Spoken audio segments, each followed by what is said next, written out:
Hello दोस्तों, नमस्कार। स्वागत है हमारे यूट्यूब चैनल पर। दोस्तों, आज मैं प्रोफेशनल एग्जामिनेशन बोर्ड जो पुलिस रिक्वायरमेंट टेस्ट है एमपीएसआई के लिए, उसका पेपर पूरा एनालिसिस आपके पास लाऊंगा। और जैसा कि आपको ये भी पता है कि लगभग अब 8 जनवरी से 2022 में एमपी पुलिस के एग्ज़ाम होने हैं, तो अब लगभग ये एसआई के पद भी निकालेंगे। तो अच्छे से आप तैयारी करते रहें। अभी तो यदि आप दोनों में डाले हैं तो पहले आप एमपी पुलिस की तैयारी करते रहें, तो काफ़ी चीज़ें आपकी मजबूत हो जाएंगी। बचेंगी हिंदी और इंग्लिश, तो उससे आप एमपी पुलिस के एग्ज़ाम के बाद भी तैयारी कर लेंगे, यदि अभी तक मतलब कुछ नोटिफिकेशन नहीं आता है तो। यदि आता है तो फिर कुछ कवर कर लेंगे साथ में। तो चलिए उसको हम पूरा विस्तार से समझाते हैं कि किस कैटेगरी के पेपर आते हैं, उनका कठिनाई लेवल क्या होता है और सब्जेक्ट कौन कौन से होते हैं। ये आप देख सकते हैं, पेपर आपके सामने इसलिए हम खोल के रखे हैं कि आपको विथ प्रूफ मिल जाए कि किस चैप्टर से कैसे कैसे क्वेश्चन आते हैं, उनका कठिनाई लेवल कितना होता है और सिलेबस क्या होता है। ये 1 नवंबर 2017 का पेपर है, इसको आप देख सकते हैं। ये 1 नवंबर 2017 का पेपर है, 9 AM पहली शिफ्ट का पेपर है ये आप देख सकते हैं। सब इंस्पेक्टर से कैडर का है ये। चलिए शुरू करते हैं। पहला चैप्टर खुल रहा है, आप यहाँ पे देख सकते हैं, जनरल हिंदी का, यानी हिंदी आती है। जो इसका मेन सिलेबस होता है उसमें पहली 70 की हिंदी आती है इसमें, और 30 नंबर का इसमें इंग्लिश आता है। ये पहला हमारा 100 का पेपर होगा। अभी इसी पे चर्चा करते हैं हम। 70 की हिंदी और 30 की इंग्लिश, फिर आगे और सब्जेक्ट की करेंगे। इसमें देखिए मुहावरा पूछा गया सबसे पहले कि सबसे अलग रहने मुहावरे का अर्थ क्या है। इसमें आपको ऑप्शंस दिए गए थे, अकेल पर पत्थर पड़ना, उंगली पर नचाना, आग बबूला होना और अपनी खिचड़ी अलग पकाना। तो इसका राइट आंसर भी यही था, अपनी खिचड़ी अलग पकाना। तो लगभग ये देख रहे हैं कि आप बहुत ज़्यादा मतलब कठिनाई लेवल के मुहावरे नहीं आते हैं। हिंदी का लेवल भी लगभग अगर आप 11वीं-12वीं की हिंदी कंप्लीट कर लेते हैं तो लगभग लगभग आपको ठीक मिल जाएगा ये। अपना काम तो निकाल लिया, पर जब मुझे ज़रूरत पड़ी तो। इस वाक्य में क्या फिट होगा? अंगारे बना दिया, अंधेर नगरी पहुंचा दिया, या अंगूठा दिखा दिया, या पिटाई लगा दी। तो इसमें आप देख सकते हैं कि राइट आंसर इसका 3rd ही होगा, अंगूठा दिखा दिया। फिर नेक्स्ट क्वेश्चन है, शीश पर गंगा हंसे, भुजन भुजंगा हंसे, हास ही को दंगा भयो नंगा के विवाह में। इस वाक्य में कौन सा रस है? तो ये हास्य रस है सीधा से, मतलब देख सकते हैं आपकी हंसे वाला वैसे भी कहानी आ रही है कि शीश पर गंगा हंसे, भुजन भुजंगा हंसे, सब में हंसने हंसने वाली बात आ रही थी, तो हास्य रस हो गया सीधे से। श्रृंगार रस का स्थायी भाव रति, ये आप नॉर्मल देख सकते हैं, रस से क्वेश्चन आए हुए हैं, 2-2 ठो 3-3 ठो। तो ये रस का वीडियो भी अलग से हम बना के रखे हुए हैं, उसको आप अच्छे से देख लेंगे एक बार। फिर है इति और ईति का अर्थ क्या होगा? तो इति का मतलब समाप्ति है और ईति का मतलब आपदा होता है। फिर नेक्स्ट है, जब घोड़े ने चारा खाया तब चला गया। इसको हम मिश्र वाक्य, इस मिश्र को हमें सरल वाक्य में बदलना है, तो इसको आप सीधा बोल सकते हैं कि चारा खाकर घोड़ा चला गया, यानी कि ऑप्शन नंबर होगा 2 इसका राइट आंसर। फिर नेक्स्ट क्वेश्चन है, करुणें क्यों रोती हैं? उत्तर में और अधिक तू रोई, मेरी विभूति है जो उसको भभूति क्यों कहे कोई। इसमें रस कौन सा है? तो आपके ऑप्शंस हैं वीर, करुण, हास्य, शांत। तो इसका करुण रस है, क्योंकि आप यहाँ पे देख सकते हैं करुणें क्यों रोती हैं, रोने वाली बात कह रहा है। उत्तर में और अधिक तू रोई, मतलब रोई रोई ही है, यानी करुणा शब्द आ रहा है, तो इसमें करुण रस होगा। नेक्स्ट है, दूर का लड्डू सुहावना होता है। इस वाक्य को शुद्ध रूप, तो इसको आप सुने होंगे कि दूर के ढोल सुहावने होते हैं, तो यही उसका राइट आंसर भी हो जाएगा। फिर नेक्स्ट क्वेश्चन है, आहा देखो टूटता है न तारा, पतन दिल जले के गात का हो रहा है। इस उदाहरण में कौन सा अलंकार है? तो इसमें उत्प्रेक्षा अलंकार होगा। उत्प्रेक्षा में होता क्या है कि मतलब किसी व्यक्ति या वस्तु को देखकर हम किसी दूसरे व्यक्ति वस्तु की संभावना को व्यक्त कर लेते हैं। माने एक व्यक्ति को देख के हम दूसरे को इसमें से अपना जो संभावना है उसको हम व्यक्त कर लेते हैं, तो यही होता है उत्प्रेक्षा। आह देखो टूटता है न तारा, पतन दिल जले को गात का हो रहा है, माने एक चीज से दूसरे का संभावना लगाई जा रही है। फिर नेक्स्ट क्वेश्चन है, ऑडिट ऑफिसर का सही हिंदी परिभाषित शब्द क्या है? वित्त अधिकारी, आहरण अधिकारी, लेखा परीक्षा अधिकारी और संवितरण अधिकारी। तो इसका राइट आंसर हो जाएगा ऑप्शन नंबर 3, लेखा परीक्षा अधिकारी। फिर नेक्स्ट क्वेश्चन है, उसने अपने मित्र का पुस्तकालय खरीदा। इस वाक्य को मिश्र वाक्य में बदलो। तो इसको आप सीधा बता सकते हैं, उसने उस पुस्तकालय को खरीदा जो उसके मित्र का था। तो इसका राइट आंसर हो जाएगा ऑप्शन नंबर 3। ये वाक्य परिवर्तन भी हम बनाए हुए हैं, उसको भी आप अच्छे से देख सकते हैं, तो अच्छे से क्लियर रहेगा ये। विशेषण और विशेष्य के योग से कौन सा समास बनता है? तो इसका राइट आंसर हो जाएगा कर्मधारय समास। फिर नेक्स्ट है नील गाय में कौन सा समास है? तो इसका राइट आंसर होगा कर्मधारय समास। नित्य का विलोम शब्द क्या होगा? आपके ऑप्शंस दिए हुए हैं 4 अनित्य, प्रतिदिन, अनित्य या अनित्य। तो इसका राइट आंसर हो जाएगा ऑप्शन नंबर 4 अनित्य। फिर नेक्स्ट क्वेश्चन है रस के कितने भेद हैं? तो रस के वैसे तो टोटल 10 भेद हैं, लेकिन लास्ट वाले को यदि छोड़ दिया है तो 9 रस ही माने जाते हैं, जैसा कि आपको उसमें माना गया है। फिर अंग कितने होते हैं? तो ये अंग 4 होते हैं, चारों अंग इसको हम विस्तार से बताए हुए हैं। ये स्थायी भाव, विभाव, अनुभाव, संचारी भाव, ये चारों अंग होते हैं। प्रकार भी या भेद भी उसके हम पूरे 9 या 10 जितने भी होते हैं पूरे हम बताए हैं। इसमें तो 9 ही माना है, वैसे 10वां रस भी आ चुका, वात्सल्य रस है वो। फिर नेक्स्ट है किसी, फिर खाली स्थान है विचार अथवा भाव के विस्तार को पल्लवन कहते हैं। तो इसका राइट आंसर हो जाएगा सुगठित और गुम्फित को। फिर नेक्स्ट क्वेश्चन है पर्यावरण डाइजेस्ट कहाँ से प्रकाशित होती है? रतलाम से, सतना से, उरई से, मैहर से। तो इसका राइट आंसर हो जाएगा रतलाम से। फिर नेक्स्ट क्वेश्चन है पति का पर्यायवाची क्या होगा? वल्लभ, दारा, भागिनी, भ्राता। तो इसका राइट आंसर हो जाएगा वल्लभ, यानी कि ऑप्शन नंबर 1। फिर क्वेश्चन नंबर 20 है प्रादुर उपसर्ग से बना शब्द है।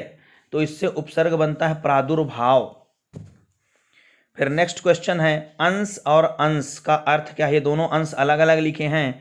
तो पहला वाला जो अंश है उसका मतलब है कंधा, और जो दूसरा वाला अंश है उसका मतलब है हिस्सा। फिर नेक्स्ट क्वेश्चन है दाम का अर्थ क्या है? तो दाम का अर्थ होता है मूल्य, माला और रुपया, यानी कि ऑप्शन नंबर 3। फिर नेक्स्ट क्वेश्चन है निम्नलिखित पंक्ति में कौन सा छंद है? को आजू राज समाज में बल शंभु को धनुकर्षी है। तो इसका राइट आंसर है हरिगीतिका या गीता, जो ऑप्शन नंबर 3 है। ये जो गीतिका है और हरिगीतिका इनसे लगभग पूछता है। तो गीतिका में क्या होता है कि 14-12 के क्रम से 26 मात्राएं होती हैं। इसमें जो 14 और 12 के क्रम से टोटल 26 मात्राएं होती हैं, और जो ये हरिगीतिका लिखा है इसमें 16 और 12 के क्रम से टोटल 28 मात्राएं होती हैं। फिर नेक्स्ट है निम्न पंक्तियों में कौन सा अलंकार है? चारु चंद्र की चंचल किरणें खेल रही हैं जल थल में। तो इसका राइट आंसर हो जाएगा अनुप्रास, क्योंकि अनुप्रास में क्या होता है कि जब मतलब वर्ण की आवृत्ति बार बार हो जाती है, जैसे 2 या 2 से ज़्यादा बार हो जाए तो वहाँ पे अनुप्रास अलंकार होता है। जैसे यही हो गया चारु चंद्र की चंचल किरणें। अगर और आपको दूसरा एग्जाम्पल देखना हो तो ये भी हो जाएगा रघुपति राघव राजा राम, ये भी बढ़िया इसका एग्जाम्पल हो जाता है। फिर नेक्स्ट क्वेश्चन है जब मजदूरों ने गड्ढा खोद लिया तब वे चले गए, इसको संयुक्त में बदलना है।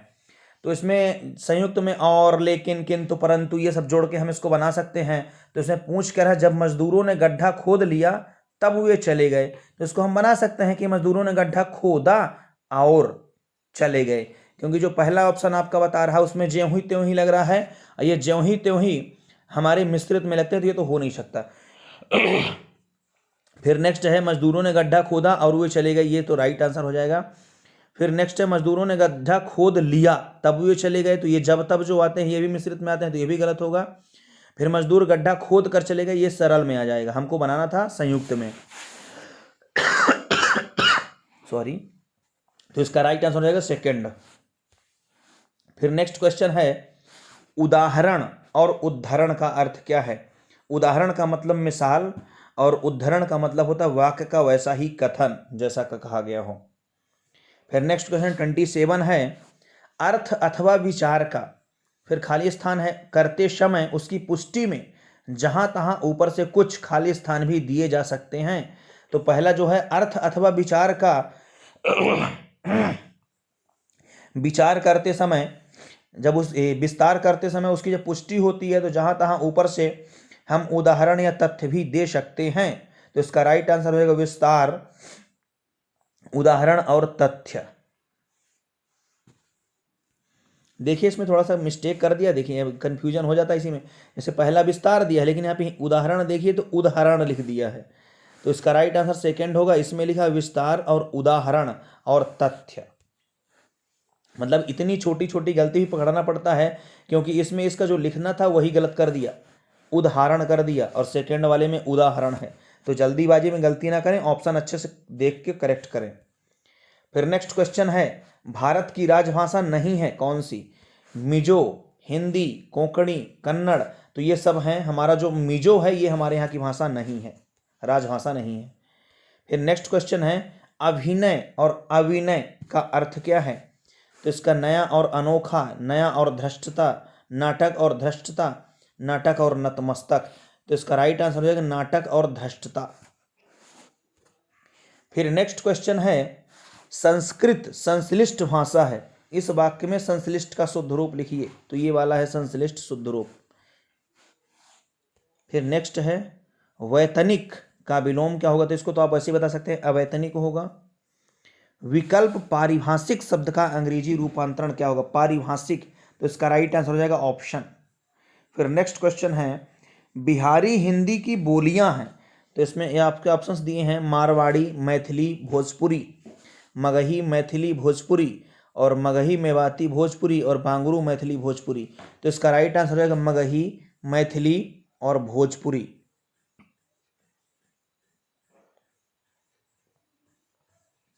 इनको अच्छे से देख लें।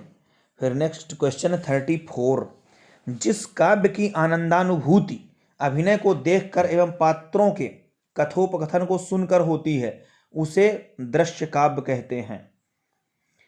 यानी जिस काव्य की आनंद अनुभूति हमें अभिनय को देखकर करेंगे, यहाँ पे आप इसको समझ सकते हैं, वैसे भी यहाँ पे साफ साफ लिखा है अभिनय को देखकर एवं पात्रों के कथोपकथन को सुनकर होती। जब उसको हम देखेंगे तभी मतलब उनके जो नाटककार हैं या जो कर रहे हैं उसको हम सुनेंगे, तो इसका मेन काव्य हो जाएगा दृश्य काव्य, इसका राइट आंसर। फिर नेक्स्ट है, एक आंख से देखना, इसका इस मुहावरे का अर्थ क्या है? तो इसका राइट आंसर होगा सबको बराबर समझना। फिर नेक्स्ट क्वेश्चन है 36 का, उसने कहा कि मैं निर्दोष हूं, इस वाक्य को सरल वाक्य में बदलिए। तो उसने अपने आप को निर्दोष बताया या घोषित किया। तो इसमें आप ऑप्शन देखिए भी कर सकते हैं, बताया भी चल जाएगा, घोषित भी किया। उसने कहा कि मैं निर्दोष हूं, तो इसका राइट आंसर हो जाएगा उसने अपने आप को निर्दोष घोषित किया, ऑप्शन के हिसाब से भी। आरी प्रत्यय से बना है, तो फिरौती में तो आरी आ नहीं रहा, भिकारी में तो आरी आ नहीं रहा, भिकारी कोई शब्द नहीं है, तो इसका राइट आंसर हो जाएगा भिखारी। फिर नेक्स्ट क्वेश्चन है, संक्षेपण में शब्द इकहरे खाली स्थान है और शैली आडंबरहीन होनी चाहिए। तो इसका राइट आंसर हो जाएगा वाक्य छोटे होने चाहिए और उसका जो भाव है वो सरल होना चाहिए। फिर नेक्स्ट क्वेश्चन है, अद्भुत रस का स्थायी भाव क्या होता है? तो अद्भुत रस का स्थायी भाव होगा विस्मय, या इसी को कहा जाता है आश्चर्य। और इसका उदाहरण होता है कि माने ऐसा कोई भी एग्जाम्पल हो जिसको आप पढ़ें तो आश्चर्य लगे, जैसे बिनु पद चले सुनय बिनु काना, करबिन कर्म करे विधिनाना, आनन रहित सकल रस भोगी, विनु वाणी वक्तावण जोगी। ये इसका बढ़िया एग्जाम्पल है अद्भुत रस का। फिर नेक्स्ट क्वेश्चन है, इस पद्य को ध्यान से पढ़ें और नीचे दिए गए प्रश्न का उत्तर दें। क्या पूछ रहा है? शोभा सिंधु न अंत रहीरी, नंद भवन भरी पूरी उमांगे चली, ब्रज की वीथिनि फिरति बहीरी, देख जाई आज गोकुल में, घर घर बेचति फिरत दहीरी, कह लगी कहों बनाए बहुत विधि, कहत नमुख सहसौ निबहीरी, जसुमति उदर अगाध उदधिते, उपजी ऐसी सबन कहीरी, सूर श्याम प्रभु इंद्र नीलमणि, वज्र वनिता उरलाई गहीरी। इसमें शोभा सिंधु में कौन सा अलंकार है ये बताना है। तो इसमें राइट आंसर है रूपक अलंकार। रूपक अलंकार में होता क्या है कि जब उपमेय में उपमान का आरोप किया जाता है वहां पे रूपक अलंकार हो जाता है। फिर नेक्स्ट है, इस पद को ध्यान से पढ़ें और नीचे गए प्रश्न का उत्तर दें। वही वाला इसके पहले हम जो पढ़ लिए हैं। इसमें पूछ रहा है कि ब्रज की गलियों में कौन क्या बेच रहा है। तो यहाँ पे आप देख सकते हैं कि देख जाई आज गोकुल में घर घर बेचत फिरत दहीरी, यानी वो घर घर जाके दही बेच रही हैं। तो इसका राइट आंसर, लक्ष्मी जी जो हैं वो ब्रज की गलियों में दही बेच रही हैं, इसका राइट आंसर हो जाएगा ये। फिर नेक्स्ट क्वेश्चन है, ये भी वही है, शोभा सिंधुना अंत रहीरी। इसको एक बार आप अच्छे से और पढ़ लें और समझ लें। इसमें पूछ क्या रहा है कि इस पद के रचनाकार कौन है। तो इसके राइट आंसर हो जाएंगे सूरदास जी।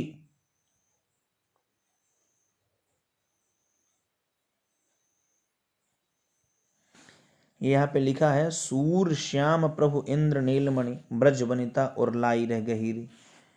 फिर नेक्स्ट क्वेश्चन है, फिर ये वही आ गया, इस पद को ध्यान से पढ़ें और नीचे दिए गए प्रश्नों का उत्तर दें। इसमें पूछ रहा है इस पद्यांश में किसके जन्म का वर्णन है। तो इसका राइट आंसर हो जाएगा कृष्ण जी के।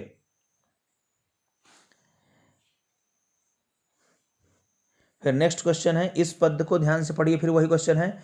तो इस पद्यांश के अनुसार किसका अंत नहीं है, शोभा रूपी सागर का, समुद्र के जल का, नीलमणि का, या ब्रज में दूध दही का। तो इसका राइट आंसर हो जाएगा शोभा रूपी सागर का। हमको इस गद्यांश के आधार पर ही पढ़ के आंसर देना है। ये आप इसको अच्छे से पढ़ लें। गद्यांश पूरा आ गया, अभी पद्य से चल रहा था। हम परोपकार कई प्रकार से कर सकते हैं। हम धन के बल पर दूसरों का हित कर सकते हैं, भूखे को रोटी खिला सकते हैं, नंगे का तन ढकने के लिए वस्त्र दे सकते हैं, धर्मशालाएं बना सकते हैं, गरीबों के उपचार के लिए औषधालय खुलवा सकते हैं। यदि हम प्रभु की कृपा से धन से वंचित हैं तो तन मन से भी दूसरों की भलाई कर सकते हैं। अशिक्षितों को शिक्षा का दान दे सकते हैं। वास्तव में देखा जाए तो यही सच्चा दान है। इससे मानव और अपने परिवार के लिए कुछ शांति प्राप्त कर सकता है। इससे प्राप्त धन से बच्चों का पेट पाल सकता है। इसके अतिरिक्त शारीरिक शक्ति द्वारा भी परोपकार किया जा सकता है। भूले भटके को राह दिखला सकते हैं, प्यासे को पानी पिला सकते हैं, अबलाओं की रक्षा कर सकते हैं। इसको अच्छे से एक दो बार पढ़ लें पूरा, तब क्वेश्चन फिर देने में जल्दी जल्दी आसानी होगी। धन के बल पर हम क्या कर सकते हैं। तो इसको आप पढ़ सकते हैं कि हम धन के बल पर दूसरों का हित कर सकते हैं, भूखे को रोटी नहीं खिला सकते हैं। तो ये तो गड़बड़ हो जाएगा, भूखे को रोटी हम खिला सकते हैं, तो ये आंसर ही गलत हो गया।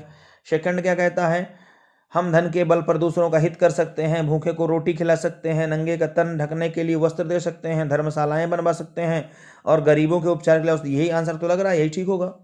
आंसर भी चलिए देख लेते हैं। हम धन के बल पर दूसरों का हित कर सकते हैं, भूखे को रोटी खिला सकते हैं, नंगे का तन ढकने के लिए वस्त्र दे सकते हैं, धर्मशालाएं बनवा सकते हैं, और गरीबों के उपचार के लिए औषधालय को खुलवा सकते हैं। तो अगर आप इसको पैराग्राफ को अच्छे से पढ़ लेते हैं तो क्वेश्चन देने में आसानी होगी, मतलब बहुत ज़्यादा कठिनाई इसमें नहीं होगी। सच्चा दान क्या है। तो इसका राइट आंसर है, धन से वंचित होते हुए भी तन मन से दूसरों की भलाई करना तथा अशिक्षितों को शिक्षा का दान देना ही सच्चा दान है। फिर वही पैराग्राफ आया है, उसमें क्या पूछ रहा है, भूले भटके में कौन सा समास होगा। तो भूले और भटके दोनों एक दूसरे हैं, मतलब जब दोनों पद प्रधान होते हैं, जैसे माता पिता, भाई बहन, रात दिन, रोटी दाल, ये सब इसमें द्वंद्व समास आते हैं, तो इसमें भी द्वंद्व समास ही होगा। फिर नेक्स्ट क्वेश्चन पूछ रहा है, शारीरिक शक्ति के द्वारा किस प्रकार परोपकार किया जा सकता है। तो हम शारीरिक शक्ति के मतलब जिसमें हमारा पैसा भी नहीं लगे, तो भूले भटके को राह दिखा दिया जाए, प्यासे को पानी पिला दिया जाए, अबलाओं की रक्षा कर दिया जाए। इसमें ये लास्ट लाइन यही दिया हुआ है कि ऐसा हम कर सकते हैं। फिर नेक्स्ट वही पैराग्राफ फिर से है, धन से वंचित होने पर भी हम क्या कर सकते हैं। तो हम दूसरों की भलाई कर सकते हैं और शिक्षा का ज्ञान दे सकते हैं। गणेश का पर्यायवाची क्या होता है, निर्भांत, महाकाय, अभ्रांति, निराभ्रांति। तो ये तो बाकी होंगे नहीं, इसका राइट आंसर हो जाएगा महाकाय। फिर नेक्स्ट क्वेश्चन है, जहां आत्मीयता हो वहां विचार विनिमय में औपचारिकता नहीं होती, इस वाक्य में औपचारिकता का शुद्ध रूप है। तो इसका राइट आंसर हो जाएगा औपचारिकता। फिर नेक्स्ट क्वेश्चन है, अभी अभी जन्म लेने वाले को क्या कहा जाता है, जन्मा, नवजात, जन्मजात, अजन्मा। तो इसका राइट आंसर हो जाएगा नवजात। फिर नेक्स्ट क्वेश्चन है, प्रोक्लेमेशन पारिभाषिक शब्द का हिंदी रूपण क्या होगा। तो इसका रूपांतरण हो जाएगा उद्घोषणा, यानी ऑप्शन नंबर 3 इसका राइट आंसर होगा। फिर नेक्स्ट पूछ रहा है, कविता के प्रमुख तत्व कौन कौन से हैं। तो इसका राइट आंसर हो जाएगा रस, आनंद, अनुभूति, रमणीयता इत्यादि। ये सभी संवेदना से जुड़े तत्व होते हैं, वही कविता कहलाती हैं। फिर नेक्स्ट क्वेश्चन है, संक्षेप लेख में मूल लेख से लगभग कितना भाग अधिक नहीं होना चाहिए? तो 1/3 से अधिक नहीं होना चाहिए। इसका राइट आंसर होगा यानी कि ऑप्शन नंबर फर्स्ट। नेक्स्ट है घर घर का अर्थ क्या है? घर घर का मतलब हर घर होगा, ठीक है, यानी ऑप्शन नंबर चौथा इसका राइट आंसर हो जाएगा। फिर नेक्स्ट क्वेश्चन है गायकों की मनोवस्था दर्शाती बघेलखंड की गायकी की 2 अन्य महत्वपूर्ण शैलियां बताइए। तो इसका राइट आंसर बिरहा और विदेशियां। फिर नेक्स्ट क्वेश्चन छंद के कितने भेद होते हैं? तो इसका राइट आंसर है 4। फिर नेक्स्ट क्वेश्चन है होली के त्योहार में गाए जाने वाले, फिर खालिस्तान है, बसंत मौसम और व्यक्तिगत संबंधों के व्यक्ति करते हैं, कजरी, फाग गीत, सोहर, लावनी गीत। तो होली के त्योहार में फगुआ यानी फाग होता है, सीधी सी बात है। फिर नेक्स्ट क्वेश्चन है अपने बल पर निर्भर रहने वाला क्या कहलाता है? स्वावलंबी। फिर नेक्स्ट क्वेश्चन है कल रात वर्षा हुई तो थोड़ी, इसमें कल पड़ी, शांति मिली, किरकिरी हुई, कुत्ते की मौत हुई, तो इसमें कल पड़ी होगा। इनमें से क्या एक पूर्वी हिंदी की बोली है? तो इसका राइट आंसर पहले ऑप्शन देख लीजिए, मारवाड़ी, बघेली, खड़ी बोली, भोजपुरी। तो पूर्वी हिंदी में बघेली है। काव्य के कितने गुण होते हैं? ऑप्शन है आपके 9, 4, 7, 3। तो इसका राइट आंसर 3 हो जाएगा। फिर नेक्स्ट क्वेश्चन है खालिस्तान हो क्या? जवान बेटे के सामने ये सब बातें कर रहे हो, तो इसमें सटीक मुहावरे का प्रयोग करें। तो इसका राइट आंसर अंधे हो गए हो क्या, क्योंकि इसका सेकंड आंसर अंधे की लकड़ी है, तीसरा उल्लू दाश है और चौथा आसन डोलना। तो कोई होंगे नहीं, अंधे हो गए हो क्या चलेगा। फिर नेक्स्ट क्वेश्चन है तरणी का अर्थ है, तो इसका राइट आंसर हो जाएगा ऑप्शन नंबर फर्स्ट, सूर्य और नाव। फिर नेक्स्ट क्वेश्चन है निम्न में से कौन से लोक कथाओं के भेद हैं? तो इसका राइट आंसर है उपदेशात्मक, सामाजिक, धार्मिक। निम्न में से किस लेखक की आत्मकथा का नाम क्या भूलूं क्या याद करूं रखा गया है? तो इसका राइट आंसर हो जाएगा हरिवंश राय बच्चन। फिर नेक्स्ट क्वेश्चन है ये कथन किसने कहा है? सत्योद्रेक या हृदय की मुक्तावस्था के लिए किया हुआ शब्द नहीं विधान काव्य है। तो इसका राइट आंसर हो जाएगा आचार्य रामचंद्र शुक्ल।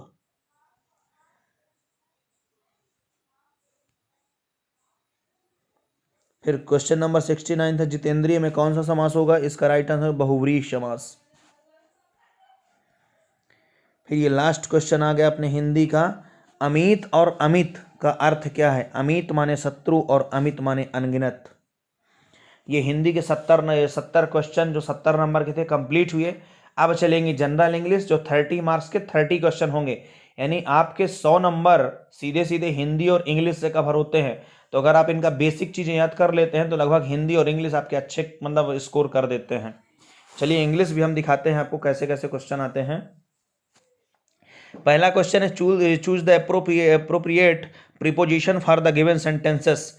इसमें हमको क्या बताना? Today there is more emphasis, फिर खालिस्तान है, domain expertise and global exposure. इसमें आपको बताना है कि एंड होगा कि फॉर होगा कि मोस्ट होगा कि ऑन होगा। तो इसका राइट आंसर हो जाएगा ऑन, ऑप्शन नंबर 4। फिर नेक्स्ट क्वेश्चन है चूज द अप्रोप्रिएट प्रीपोजिशन। हमको यहाँ पे प्रीपोजिशन चूज करना है। इसमें क्या बोला? डिड यू अराइव देयर, फिर खालिस्तान है नाइट, तो उसका एट नाइट हो जाएगा। फिर नेक्स्ट क्वेश्चन है choose the appropriate preposition for the given sentences. इसमें भी हमको प्रीपोजिशन चूज करना है। तो इसका right answer B will supply the goods, फिर खालिस्तान है रिसिप्ट ऑफ योर ऑर्डर, तो इसमें भी ऑन होगा। फिर नेक्स्ट क्वेश्चन है choose the appropriate prepositions for the given sentences. इसमें भी हमको प्रीपोजिशन चूज करना है। तो क्या लिखा? लेट्स डिसाइड, फिर खालिस्तान है द डेट, फिर खालिस्तान द नेक्स्ट टाइम। तो पहले द लेट्स डिसाइड में लगेगा ऑन द डेट, फिर फॉर द नेक्स्ट मीट।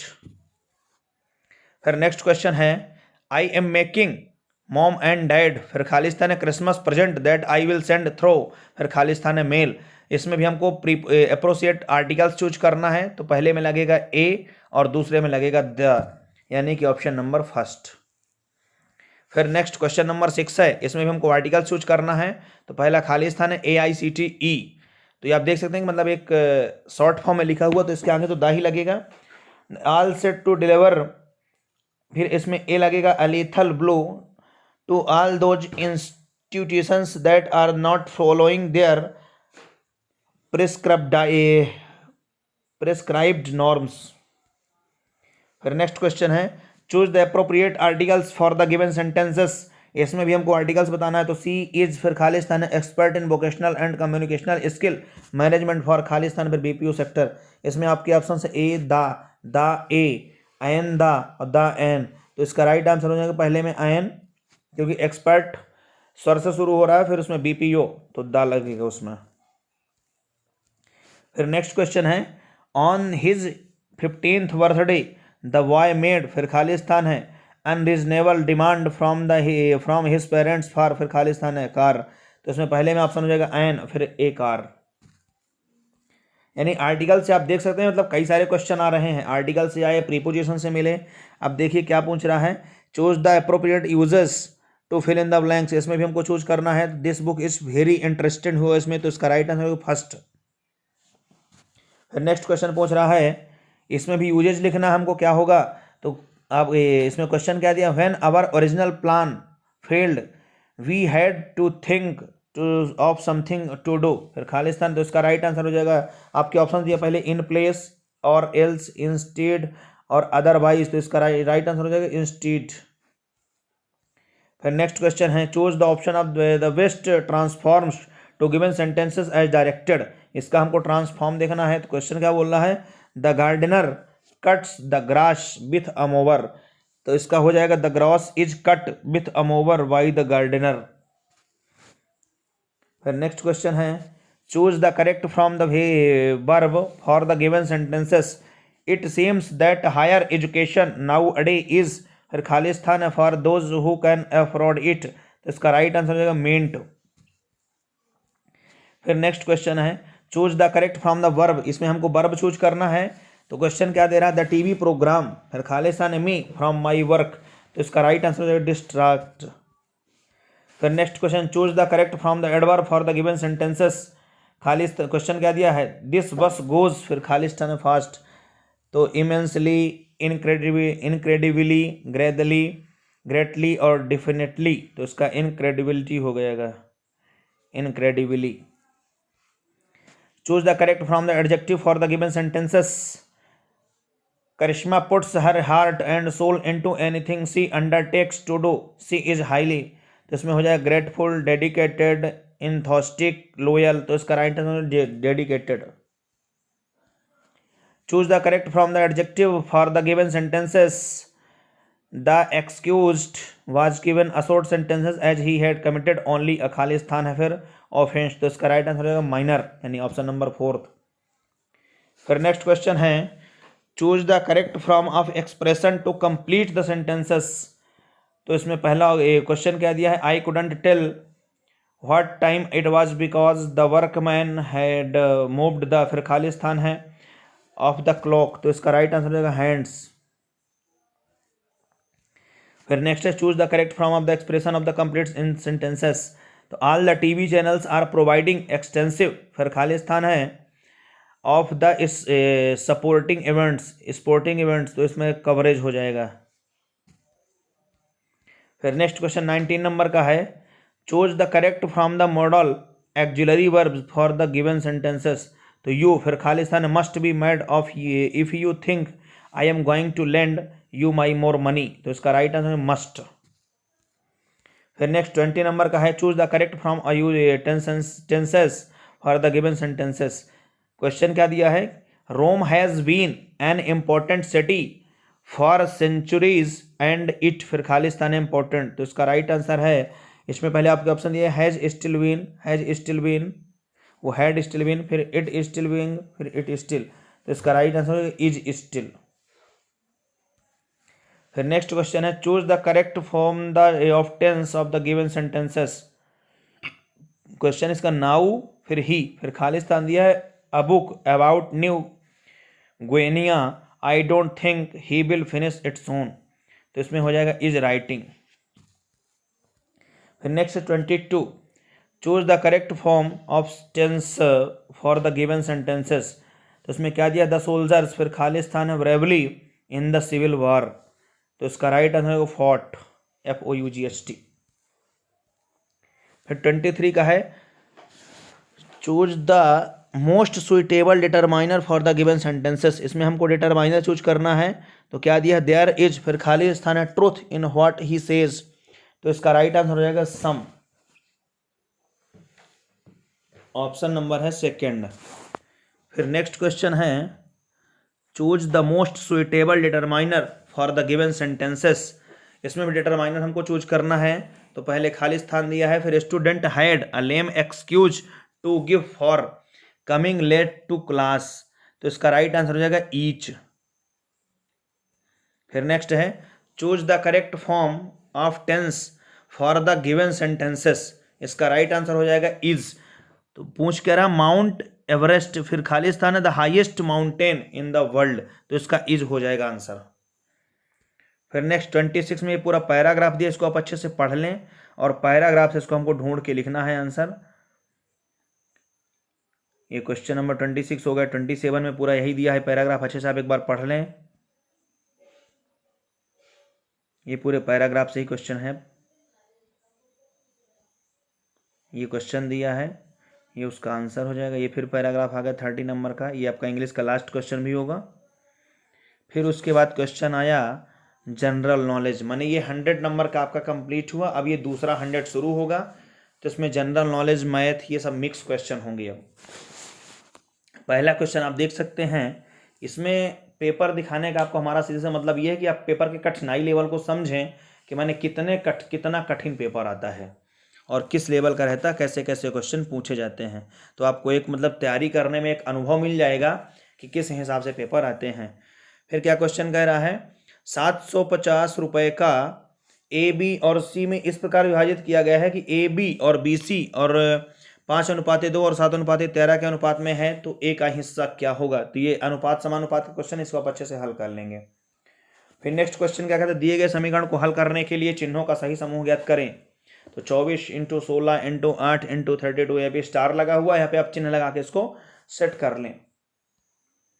फिर क्या पूछ रहा है, जिस प्रकार इलेक्ट्रिसिटी केबल से है उसी प्रकार, मतलब जिस प्रकार विद्युत केबल से संबंधित है उसी प्रकार दूसरा किससे होगा, तो पानी पाइप से संबंधित होगा, क्योंकि विद्युत केबल के माध्यम से जाती है, वैसे पानी भी पाइप के माध्यम से जाएगा। फिर नेक्स्ट क्वेश्चन क्या पूछ रहा है कि जिस प्रकार EFH MNP से संबंधित है उसी प्रकार CDF किससे होगा, तो इसे रीजनिंग का क्वेश्चन है, इसको आप लगा लेंगे, KLN से इसका राइट आंसर होगा। फिर नेक्स्ट क्या बोलता है कि आरेख में आयत अंग्रेजी अखबार पढ़ने वाले लोगों को दर्शाता है, वृत्त शहरी लोगों को दर्शाता है और त्रिभुज उन लोगों का प्रतिनिधित्व करता है जो कन्नड़ अखबार पढ़ते हैं। कौन सा क्षेत्र उन लोगों को दर्शाता है जो शहरी नहीं है और अंग्रेजी अखबार पढ़ते हैं, तो इसको आप अच्छे से पढ़ सकते हैं। फिर क्या पूछ रहा है, निम्नलिखित में से कौन सा लीप वर्ष नहीं है, 2100 हो जाएगा इसका राइट आंसर।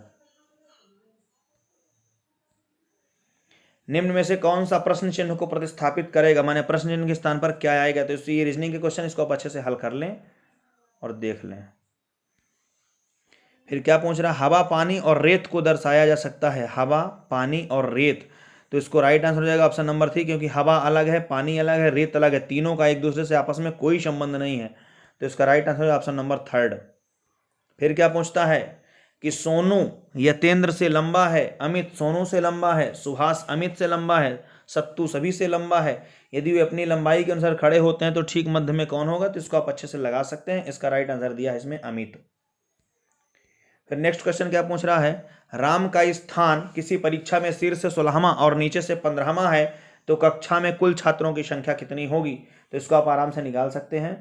आगे से 15वां, ये आगे से 16वां है और 9वें से 15वां है, तो इन दोनों को जोड़कर आप एक माइनस करके निकाल लेंगे आराम से।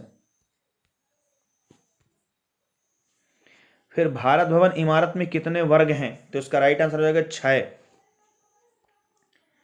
फिर नेक्स्ट क्वेश्चन है, मध्य प्रदेश में कितने कृषि जलवायु क्षेत्र हैं, तो इसका राइट आंसर हो जाएगा ऑप्शन नंबर बी 11। फिर नेक्स्ट क्वेश्चन है, पुष्पा भार्गव जिनका हाल ही में निधन हो गया था वो एक प्रख्यात वैज्ञानिक थे, ये करंट का क्वेश्चन था उस टाइम पे।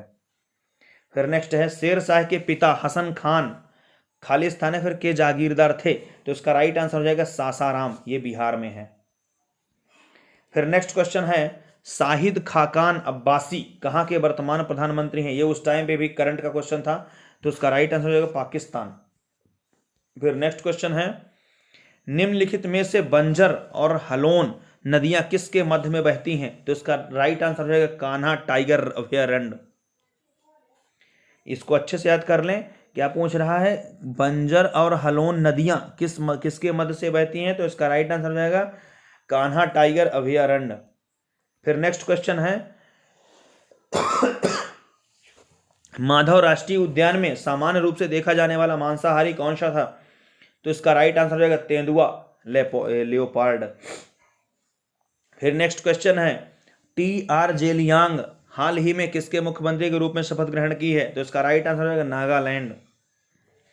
फिर नेक्स्ट क्वेश्चन है, किस वर्ष में सर जॉन मार्शल ने पुरातात्विक संग्रहालय की स्थापना की, जो बाद में सांची में वर्तमान स्थल संग्रहालय में परिवर्तित किया गया था? तो इसका राइट आंसर हो जाएगा 1919। फिर नेक्स्ट क्वेश्चन है, पीर बुधन कौन से महीने में आयोजित किया जाता है? तो इसका राइट आंसर हो जाएगा अगस्त और सितंबर। ये आप क्वेश्चन का लेवल जरूर समझें कैसे कैसे आते हैं, तो आप अच्छे से तैयारी कर सकते हैं और काफ़ी लगभग आसानी हो जाएगी। और नालंदा विश्वविद्यालय किस राज्य में है? तो इसका राइट आंसर बिहारी होगा। फिर नेक्स्ट क्वेश्चन है, 1906 में कलकत्ता में कांग्रेस सत्र के अध्यक्ष कौन थे जब भारतीय लोगों के लक्ष्य के रूप में स्वराज को अपनाया गया था? तो इसका राइट आंसर हो जाएगा उस समय अध्यक्ष दादा भाई नौरोजी। 1906 में कलकत्ता में कांग्रेस सत्र के अध्यक्ष कौन थे जब भारतीय लोगों के लक्ष्य के रूप में स्वराज को अपना लिया गया था? तो उस समय के अध्यक्ष थे दादा भाई नौरोजी। फिर नेक्स्ट क्वेश्चन है, निम्नलिखित संगीत वाद्यंत्रों में से कौन सा अब्दुल लतीफ खान से संबंधित है? तो इसका राइट आंसर हो जाएगा सारंगी। फिर नेक्स्ट क्वेश्चन है, निम्नलिखित में से किस IIT के साथ मध्य प्रदेश सरकार ने खुशी अनुक्रम विकसित करने के लिए समझौता ज्ञापन पर हस्ताक्षर किए हैं? इसका राइट आंसर हो जाएगा IIT खड़गपुर। फिर नेक्स्ट क्वेश्चन है, निम्न में से कौन सा मध्य प्रदेश के लोक गायन का एक प्रतिस्पर्धात्मक रूप है? तो इसका राइट आंसर हो जाएगा कलगी तुर्रा। फिर नेक्स्ट क्वेश्चन है, निम्नलिखित नदियों में से क्षिप्रा नदी किस नदी से मिलती है? तो इसका राइट आंसर हो जाएगा चंबल। निम्न जिलों में से किसका पुराना नाम ईशागढ़ था? तो इसका राइट आंसर हो जाएगा गुना। फिर नेक्स्ट क्वेश्चन है, ब्रिटिश भारत की मालवा एजेंसी मध्य भारत में कब विलय हुआ था? तो आपके ऑप्शन है 1947, 1956, 1960, 1954। तो इसका राइट आंसर हो जाएगा 1947। यानी कि जो ब्रिटिश भारत की मालवा एजेंसी थी वो मध्य भारत में 1947 में ही उसका विलय हो गया था।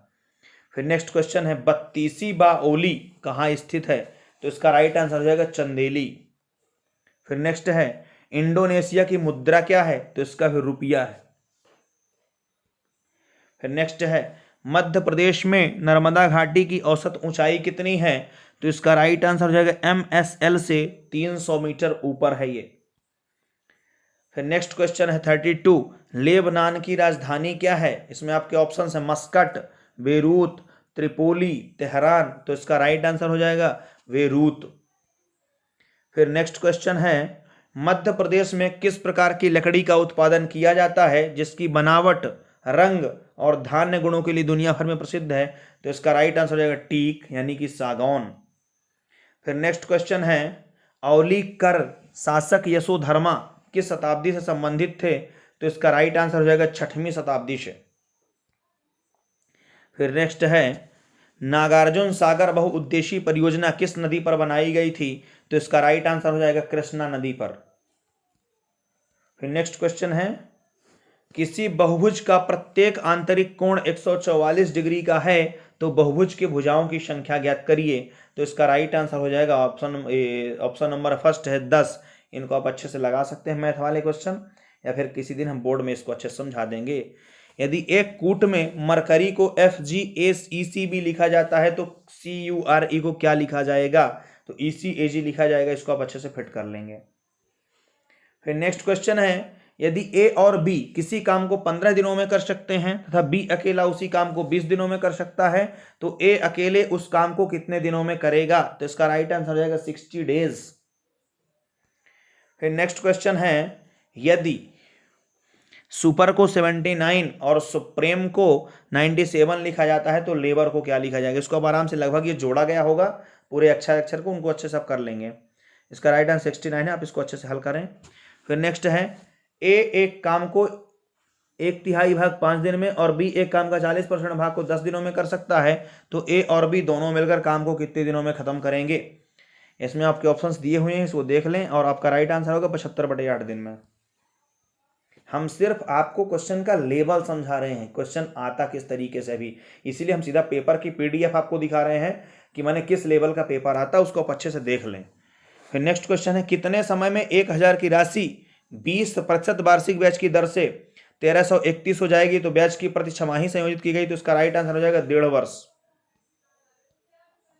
फिर नेक्स्ट क्वेश्चन है, एक निश्चित कूट भाषा में निक का पा का अर्थ है हु आर यू और काना टा दा का अर्थ है यू मे कम हियर। उसी कूट भाषा में निक का अर्थ क्या होगा? तो इसको अगर हम आराम से फिट करेंगे तो आ जाएंगी ये। फिर नेक्स्ट क्वेश्चन है, ए और बी एक साथ किसी कार्य को 10 दिनों में कर सकते हैं। ए अकेला उस काम को 30 दिनों में कर सकता है, तो बी अकेले उसे कितने दिन में करेगा? तो इसका राइट आंसर हो जाएगा 15 दिन में। फिर नेक्स्ट क्वेश्चन है, 1500 की धनराशि पर 3 वर्षों में 2 भिन्न स्रोतों से प्राप्त साधारण ब्याज का अंतर 13.50 है, तो उनकी ब्याज के दरों का अंतर बताइए। तो इसको आप अच्छे से निकाल लेंगे, आंसर होगा आपका 0.3%। फिर नेक्स्ट क्वेश्चन है 45, यदि दो संख्याओं का योग 9 हो और उन संख्याओं के वर्गों का योग 41 हो तो संख्याओं का गुणनफल क्या होगा? तो इसको भी आप अच्छे से निकाल लेंगे, एक्स वाई करके भी निकाल लेंगे या वाई ऑप्शन भी निकाल सकते हैं, जैसा आपको सरल लगे वैसा कर सकते हैं। इसका राइट आंसर हो जाएगा 20। फिर नेक्स्ट है, दो वर्गों के परिमाप 24 और 32 सेंटीमीटर हैं। इन वर्गों के क्षेत्रफल के योग के बराबर क्षेत्रफल वाले एक तीसरे वर्ग का परिमाप क्या होगा? तो इसका राइट आंसर है 40। इसको आप आराम से अच्छे से हल करें। फिर नेक्स्ट क्वेश्चन है, किसी संस्था में प्रत्येक कर्मचारी की औसत आय 60 है और 12 ऑफिसर की औसत आय 400 है, तो बचे कर्मचारी की औसत आय 56 है। संस्था में कुल कर्मचारी संख्या ज्ञात करें। तो इसका राइट आंसर हो जाएगा 1032। फिर नेक्स्ट है, पी क्यू तथा आर की औसत आयु आर की आयु से 5 वर्ष अधिक है। यदि पी और क्यू की कुल आयु 39 वर्ष है तो आर की आयु ज्ञात करें। तो इसका राइट आंसर है 12 वर्ष। इनको आप अच्छे से हल करें। फिर नेक्स्ट क्वेश्चन है, एक रेडियो 990 में 10% के लाभ पर बेच दिया गया, यदि उसे 890 में बेचा जाता तो कितना वास्तविक लाभ या हानि होता? तो ये लाभ हानि का क्वेश्चन आसानी से इसको आप लगा सकते हैं। फिर नेक्स्ट है, एक गतिमान रेलगाड़ी एक टेलीग्राफ पोस्ट 264 मीटर लंबे एक पुल को पार करने में क्रमशः 8 सेकंड तथा 20 सेकंड का समय लेती है। रेलगाड़ी गति बताइए। तो इसका राइट आंसर हो जाएगा 79.2 किलोमीटर पर आवर्स। नेक्स्ट क्या बोल रहा निर्देश में, नीचे दिए गए प्रश्नों में कुछ कथन और उसके कुछ निष्कर्ष दिए गए हैं। आपको दिए गए कथनों को सत्य मानना है, भले हुए सर्वज्ञ तथ्यों से भिन्न हो। तो सभी निष्कर्षों को पढ़िए और तय कीजिए कि उसमें कौन सा सही है, उसके अनुसार आप आंसर दें। कुछ पेपर चाबियां हैं, तो इसको आप लगा सकते हैं आराम से। ये कुछ पेपर हैं जो कुछ चाबियां हैं। फिर कुछ चाबियां ताले हैं, तो यहाँ पे ताले हो जाएंगे। और सभी ताले कार्ड्स हैं, तो ये हो जाएंगे कार्ड्स। और कोई कार्ड पेपर नहीं है, तो ये जो कार्ड है ये पेपर कोई भी नहीं है। तो इसमें क्या कह रहा, कोई ताला पेपर नहीं है, तो ये ताला है ये पेपर है, तो इसका तो इससे कोई रिलेशन ही नहीं है। और कुछ कार्ड्स चाबियां हैं, सभी कार्ड्स चाबियां हैं, तो इसको आपको बताना है कि कोई अनुसरण नहीं करता, कि केवल फर्स्ट और सेकंड करता है, और केवल फर्स्ट अनुसरण करता है, केवल सेकंड करता है। तो पहला जैसे बोला तो कोई ताला पेपर, उसका रिलेशन ही नहीं है। कुछ कार्ड्स चाबियां हैं, ये ठीक था, तो फर्स्ट और सेकंड अनुसरण करते हैं। ऐसे इसको भी आप कर लेंगे। कुछ पेड़ घास हैं, सभी घास खंभे हैं, तो निष्कर्ष सभी पेड़ घास हैं, कुछ खंभे पेड़ हैं, कोई खंभा पेड़ नहीं है, तो इसको आप अच्छे से हल कर लेंगे। इसका आंसर हो जाएगा ओनली सेकंड फॉलो। ऐसे ये क्वेश्चन सभी सड़क फल हैं, कुछ फल पेड़ हैं, कुछ पेड़ पत्तियां हैं, ये वही रीजनिंग वाले सिलोजिज्म क्वेश्चन है, न्याय निगमन वाले, इसको आप अच्छे से हल कर सकते हैं। फिर HCF LCM का एक क्वेश्चन आ गया, यदि एक संख्या 25 हो दूसरी संख्या ज्ञात करिए, और उसका LCM और HCF क्रमशः दिया है 5 ही। तो ये बहुत सरल क्वेश्चन है। पहली संख्या गुण दूसरी संख्या बराबर LCM गुण HCF। आप फॉर्मूले में रखेंगे तुरंत आंसर आएगा इसमें। बहुत सरल क्वेश्चन है ये। फिर दो संख्याओं का अनुपात 5:7 है। यदि दोनों संख्याओं में से प्रत्येक से 9 हटा दिया तो संख्याओं का अनुपात 7:11 हो जाता। तो दोनों संख्याएं क्या होंगी, उनका अंतर क्या है, इसको आप अच्छे से हल कर लें। अनुपात का ही क्वेश्चन है। फिर नेक्स्ट क्या पूछता है, 100 मीटर लंबी रेलगाड़ी को जो 144 किलोमीटर पर आवर की गति से चल रही है, तो इसको एक खंभे को पार करने में कितना समय लगेगा, इसको आप अच्छे से हल कर लेंगे। रेलगाड़ी वाला हो गया 2.5 सेकंड का। निम्न में से कौन संख्या सबसे छोटी है, 9/13, 17/26, 28/29, 33/52। तो इसको आप हल कर लेंगे। 9/13 इसका राइट आंसर होगा, वो सॉरी 33/52 इसका ऑप्शन होगा ये। 9/13 ऑप्शन नंबर 4 है। फिर नेक्स्ट क्वेश्चन कहता है, एक व्यक्ति साइकिल से चलते हुए 150 मीटर की दूरी को 25 सेकंड में तय करता है, तो उसकी गति किलोमीटर पर आवर्स में ज्ञात करें। तो इसका राइट आंसर हो जाएगा 21.6। फिर नेक्स्ट क्वेश्चन है, 200 लीटर मिश्रण में 15% पानी है और शेष दूध है, तो नए मिश्रण में 87.5% दूध बनाने के लिए इसमें कितना दूध मिलाया जाएगा। तो इसका राइट आंसर होगा 40। फिर नेक्स्ट क्वेश्चन पूछ रहा है कि वस्तुओं का लागत मूल्य 15 वस्तुओं के मतलब यानी 20 वस्तुओं का लागत मूल्य 15 वस्तुओं के विक्रय मूल्य के बराबर है, तो लाभ प्रतिशत ज्ञात करें। इसको भी अच्छे से हल कर लेंगे। इसका राइट आंसर 33.1/13%, 1/3। फिर क्या कहता है, ए 6 महीने बाद, यहाँ से है, ए और बी किसी व्यापार को क्रमशः 15,000 और 25,000 में निवेश करते हैं। ए 6 महीने बाद अपनी राशि लेकर व्यापार छोड़ देता है। पहले साल के अंत में उसको कुल लाभ 13,000 है, तो ए का हिस्सा क्या होगा, इसको आप रेशियो के माध्यम से भी निकाल सकते हैं। इसका राइट आंसर हो जाएगा 3,000। नेक्स्ट है, ज्वाला का सबसे गर्म भाग क्या कहलाता है, तो अप्रदीप्त जोन कहलाता है। इसका राइट आंसर हो जाएगा यानी ऑप्शन नंबर ए। फिर ये पासे से क्वेश्चन आ गया एक, इसमें हमको विलोम बताना होगा। जब 4 नीचे है तो शीर्ष पर क्या होगा, तो इसको आप अच्छे से निकाल लेंगे, पासा वाला क्वेश्चन। फिर स्वपरागण से क्या होता है, अंतःशंकरण, इनब्रीडिंग। फिर नेक्स्ट क्या पूछ रहा है, जब एक पत्थर को गहरी झील में फेंका जाता है तो उस पर लगने वाला उत्प्लावन बल क्या होगा, घटेगा, बढ़ेगा या फिर नियत रहेगा, या फिर पहले घटेगा फिर बढ़ेगा। तो इसका राइट आंसर हो जाएगा कि हमेशा वह नियत रहेगा। फिर नेक्स्ट क्वेश्चन पूछ क्या रहा है कि निम्नलिखित विकल्पों में से वह शब्द चुनिए जो दिए गए अक्षरों के प्रयोग करके नहीं बनाया जा सकता। तो इसको आप अच्छे से देख के भी जान जाएंगे, इसी कोई बड़ी मतलब इसमें कोई हल करने वाली बात नहीं है। फिर नेक्स्ट है, निम्न में से किसका 1 ग्राम सबसे अधिक ऊर्जा प्रदान करेगा। तो इसका राइट आंसर हो जाएगा वसा। फिर नेक्स्ट क्वेश्चन क्या पूछ रहा है, निम्नलिखित प्रश्नों में दिए गए विकल्पों में से उस विकल्प को चुनिए जो अन्य 3 विकल्पों से भिन्न है। तो इसका राइट आंसर है ठेला।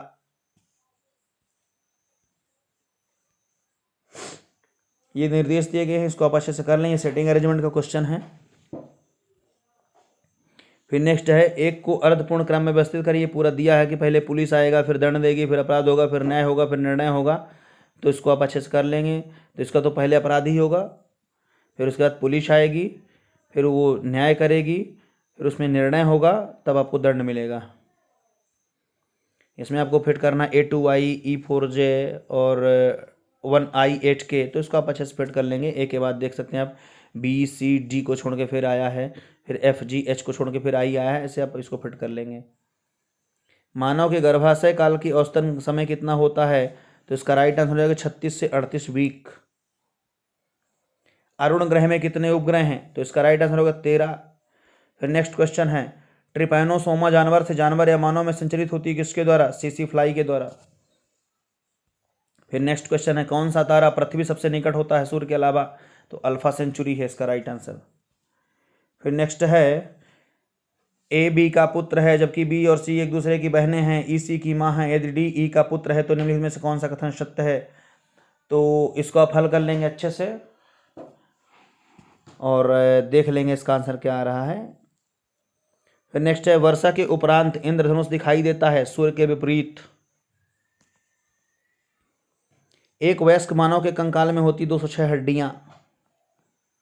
फिर नेक्स्ट है, एक व्यक्ति जो वो एस्बेस्टॉस से प्रभावित वायु प्रदूषण वाले स्थान पर रहता है उसका कौन सा अंग सबसे अधिक प्रभावित होगा। तो इसका राइट आंसर हो जाएगा, मैंने आपके ऑप्शन से फेफड़े, त्वचा, गाल, नेत्र। पूछ कह रहा है एस्बेस्टॉस से प्रभावित होने पर फेफड़ा प्रभावित होगा। नेक्स्ट है, हमारे वायुमंडल की कौन सी सतह में है जो रेडियो तरंगों को पृथ्वी पर वापस भेज देती हैं।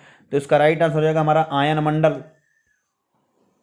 फिर नेक्स्ट क्वेश्चन है, ये लंबा है थोड़ा सा, इसको अच्छे से पढ़ लेंगे और हल कर लेंगे। ये दिशा और दूरी वाला क्वेश्चन है कि पूर्व गया, उत्तर गया, दक्षिण गया, कितने मीटर गया, उसको अच्छे से हल कर लेंगे। फिर नेक्स्ट है, किसी चीज को जलाने के लिए उपयोग होने वाला ग्लास किस प्रकृति का होता है, उत्तल लेंस का। निम्न में से कौन सा विषाणु जनित रोग है, वार्ले पीत वोनापन या करले टॉप ऑफ शुगर बीट या पीत एस्टर, तो ये सभी हैं, तो इसका राइट आंसर हो जाएगा ऑल द एबव्स। फिर नेक्स्ट क्वेश्चन है मानव शरीर की कोशिकाओं में कितने गुणसूत्र पाए जाते हैं, तो इसमें 23 ठो होते हैं, अगर जोड़े में पूछता 23 जोड़े हो जाएंगे और टोटल होते हैं 46 ठो। लार स्टार्च को किससे अपघटित करती है, आपके ऑप्शंस हैं कार्बन डाइऑक्साइड व जल, फ्रक्टोज, सुक्रोज, ग्लूकोज, तो इसका राइट आंसर हो जाएगा ग्लूकोज। किस प्रकार के कारखानों में अभ्रक को कच्चे पदार्थ के रूप में उपयोग किया जाता है, तो इसका राइट आंसर हो जाएगा विद्युत। फिर नेक्स्ट है एक वयस्क का हृदय प्रति मिनट में औसतन कितनी बार स्पंदन करता है, तो इसका राइट आंसर हो जाएगा 72 बार। फिर नेक्स्ट क्वेश्चन ये भी दिशा और दूरी से है कि पूर्व तरफ गया उत्तर की तरफ गया, तो इसको आप अच्छे से हल कर लेंगे। फिर नेक्स्ट है भूख जल संतुलन तथा शरीर के तापमान को नियंत्रित करने वाला अंग कौन सा है, यानी भूख को, जल संतुलन को और शरीर के तापमान को नियंत्रित करने वाला हमारा मुख्य अंग है हाइपोथैलेमस। ये त्रिभुज है, इसमें त्रिभुज गिन के हमको बताना है कितने हैं, तो आप अच्छे से उसको अच्छे से स्क्रीनशॉट ले लें और गिन डालें। फिर नेक्स्ट क्वेश्चन है प्रबल अम्लों को रखने के लिए किससे बने कंटेनर का उपयोग किया जाता है, तो इसमें लेड का होता है, यानी ऑप्शन नंबर सेकंड इसका राइट आंसर होगा। यानी जितने भी एसिड हैं, हार्ड एसिड खासकर स्ट्रॉन्ग वाले, उनको रखने के लिए हम लेड के बने कंटेनर का उपयोग करते हैं। फिर नेक्स्ट क्वेश्चन है सबसे छोटी जीवित कोशिका कौन सी है, तो ये माइकोप्लाज्मा होगी। नेक्स्ट क्वेश्चन है 93 का रेसेर पाइन का उपयोग किया जाता है, तो इसका राइट आंसर होगा अधिक रक्तचाप को कम करने के लिए। फिर नेक्स्ट क्वेश्चन है गुरुत्व का वैश्विक नियम किसने प्रतिपादित किया था, तो गुरुत्व का नियम न्यूटन ने ही दिया था। फिर नेक्स्ट है गुब्बारों को फुलाने के लिए किस हवा की आवश्यकता होती है, तो हीलियम, हवा, हाइड्रोजन और नाइट्रोजन, तो इसका राइट आंसर हो जाएगा हीलियम, क्योंकि यही उत्कृष्ट गैस है और यही इसका राइट आंसर भी होगा। कास्टिक सोडा को लिनसीड तेल के साथ गर्म करने पर कौन सा यौगिक प्राप्त होगा, तो इसका राइट आंसर हो जाएगा साबुन। फिर नेक्स्ट क्वेश्चन है मैथ का है, इसमें क्या बोला, एक संख्या को 22 की घात 1/2% बढ़ाया गया है, यानी 22.5% बढ़ाया गया है, तो वह 98 हो जाती है, तो संख्या क्या होगी, तो इसको आप अच्छे से लगा सकते हैं, सरल क्वेश्चन ही है ये। फिर ये हमको सूत्र बताना है, तो इसमें हम a cube minus B cube भी लगा देंगे ऊपर, A square minus B square लगा देंगे और नीचे का कट जाएगा तो आंसर आ जाएगा। फिर नेक्स्ट क्वेश्चन 99 है, ये भी ऐसे हल कर लेंगे, इसको सरल क्वेश्चन है ये भी। फिर ये आया 100 और लास्ट क्वेश्चन दिया है, ये इसको भी आप ये कैलकुलेशन वाला सवाल ही है, इसको आप अच्छे से हल कर लेंगे। तो दोस्तों मैं आशा करता हूँ कि आपको अच्छे से पूरा पसंद आया होगा और समझ में आया होगा कि एसआई की तैयारी कैसे करना है। इसमें आप देखे होंगे कि पहले जो 100 नंबर का आता था, इसमें 70 नंबर की हिंदी और 30 नंबर की इंग्लिश आई, तो ये आपका 100 मार्क्स कवर कर लेगा और लगभग ये पेपर ज़्यादा कठिन नहीं होता है। फिर सेकंड आते हैं 70 में, उसमें हमारी मैथ होती है, रीजनिंग होती है और जीके होती है और साइंस होती है। ये चारों पार्ट मिला के 100 मार्क्स ये कवर करते हैं और टोटल हो जाता हमारा 200 होगा।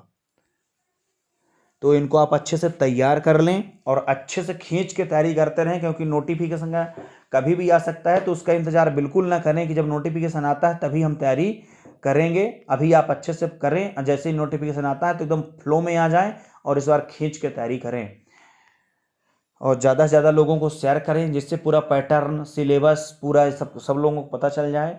बहुत बहुत धन्यवाद और लाइक शेयर सब्सक्राइब जरूर करें।